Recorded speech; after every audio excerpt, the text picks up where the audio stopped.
Hi friends, ഇനി ഞങ്ങളുടെ വീട്ടിലൊരു സംഭവം ഉണ്ടേ. എന്താണെന്നറിയാമോ? ഇനി ഞങ്ങളുടെ വീട്ടിലാണ് ജപമാല പ്രാർത്ഥന. ഞങ്ങളുടെ പ്രാർത്ഥനാ ഗ്രൂപ്പിലെ ജപമാല പ്രാർത്ഥന നടക്കുന്നത് ഞങ്ങളുടെ വീട്ടിൽ വെച്ചാണ്. പ്രാർത്ഥനാ ഗ്രൂപ്പിലുള്ള എല്ലാവരും വരും, പ്രാർത്ഥിക്കും, പിന്നെ സ്നേഹവിരുന്ന് കഴിക്കും, പോകും. അത് ഞങ്ങളുടെ വീട്ടിൽ വെച്ചാണ് നടക്കുന്നത്. പ്രാർത്ഥനയ്ക്കായിട്ട് വീടൊക്കെ നന്നായിട്ട് ഒരുക്കിയിട്ടുണ്ടേ. തറയിൽ പായൊക്കെ ഇട്ടു ഇരിച്ചു.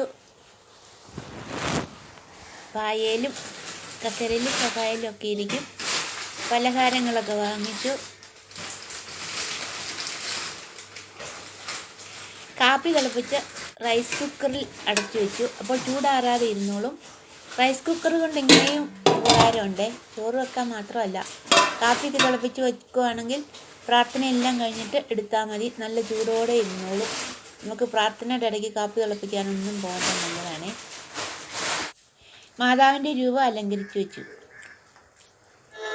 നന്മ നിറഞ്ഞവളെ മേരി നിന്നാമം വാഴ്ത്തിപ്പാടുന്നു.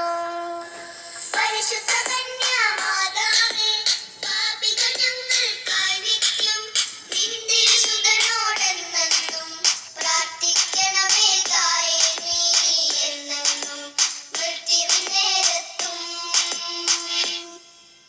നന്മ നിറഞ്ഞവളെ മേരി നിന്നാമം വാഴ്ത്തിപ്പാടുന്നു.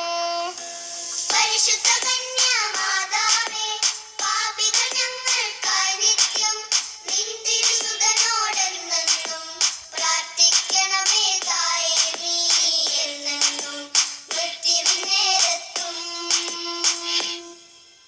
നന്മ നിറഞ്ഞ